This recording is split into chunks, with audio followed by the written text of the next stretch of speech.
ပါအောင်မေမနေ့ကတည်င်းထဲမှာတွေ့လိုက်တယ်သလားဆိုင်ထဲမှာတနက်ကြီးနဲ့ဓမြတိုက်သွားတာ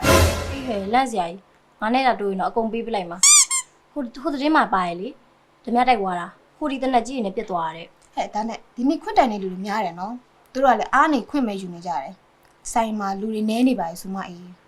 ငါဘာလို့လဲမသိဘူးဟာအော်အောင်ငိုချင်းမိလိုက် နေကလည်းအားနေမုံနေလို့ပဲသိတယ်အဲ့ထက်ရေးကြတာလေငါတို့ဆိုင်ကိုလည်းမတော်လို့များဓမြတွေ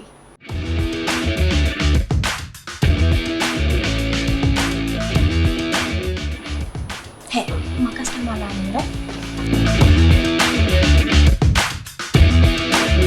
မင်္ဂလာပါရှင်။ဒါများ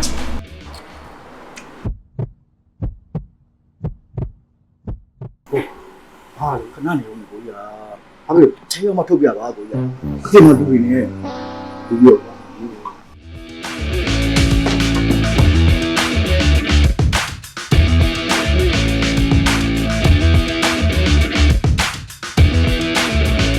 ကျေးဇူး